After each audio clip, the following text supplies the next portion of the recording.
Donc j'ai un Shetland, donc très gourmand. Ouais. Et en fait, bon, je suis là pour le renoncement aujourd'hui pour lui, parce qu'avec mes autres chiens, j'avais jamais eu ce cas.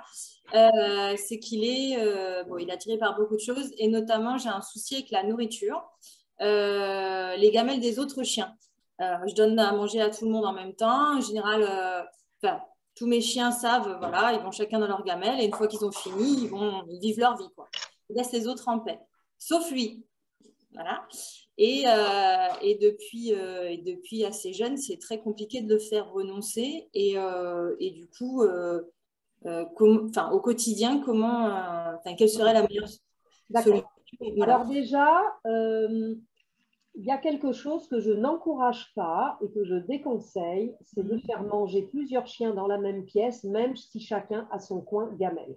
Encore D'accord. une fois, c'est mon expérience d'éleveuse là qui parle. C'est quelque chose que j'ai vécu à l'élevage et où j'ai tout de suite changé mon fusil d'épaule. Et chaque chien mangeait dans son emplacement, hein, dans son jardin, son enclos, son chalet, etc. Mais chaque chien mangeait seul, avec sa propre gamelle. Pour moi, faire manger des chiens dans la même pièce, même si chacun sait que là c'est ta place, etc., il y a quand même des risques. Il y a quand même des risques que. Alors, déjà, il y a le risque, effectivement, que ton chien est gourmand et qu'il va vite voir les gamelles des autres. Mais du coup, lui aussi, il met la pression sur les autres chiens. Et c'est vraiment cette notion de pression que j'essaye d'enlever dans les familles où il y a plusieurs chiens. Hein, c'est vraiment ce que je conseille à mes clients. Vous faites manger vos chiens séparément. Peut-être tu Moi, ne j'en ai pas. 5. 5, ah oui, l'or 5, c'est déjà beaucoup. Voilà. Déjà, voilà, je conseille de Ouais. faire manger les chiens séparément. Un dans une pièce, un dans le garage, un dans le jardin, etc. Porte fermée, c'est vraiment porte fermée, que chacun soit tranquille pour manger, qu'il n'y ait pas le regard des autres chiens, qu'il n'y ait pas la pression des autres chiens et qu'il n'y ait pas un qui risque de venir finir ma gamelle alors que je n'ai pas tout à fait fini. Parce que Oui. cette pression qui est là et qui s'alimente au quotidien peut créer un jour des problèmes alors que vous aviez un groupe de chiens qui fonctionnait très bien.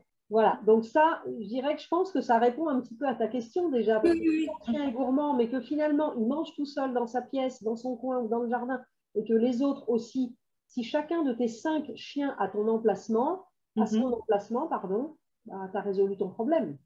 Oui, oui, à ce moment-là, ouais. Et Ok. quelque part, il y a aussi une forme de renoncement parce que je suis dans ma pièce ou je suis au garage ou dans le jardin et je n'ai plus accès aux gamelles des autres chiens. Donc, Ouais. je m'habitue à un nouveau rituel, je m'habitue, c'est un nouveau conditionnement, une nouvelle manière de faire et je m'habitue à ce nouveau rituel en ce qui concerne le nourrissage. Ouais. Ok. Ok, Bon, ça après, va? pour les autres, après, c'est vraiment, il est tout. Il faut le renoncement pour les chiens, les humains, il aime tout. Donc, c'est vrai qu'après, pour les exercices que tu as décrits auparavant, ça va beaucoup m'aider parce que j'avais jamais Super, eu ce genre de cas. Donc, parfait. Donc, faire manger des chiens ensemble ou séparément, c'est pas toujours une question d'éducation ou d'exercice ou d'apprentissage ou de comportement à mettre en place au niveau du chien, mais c'est aussi parfois la gestion de l'environnement, la gestion des situations qui va faire que ça va régler le problème, comme là pour Laure.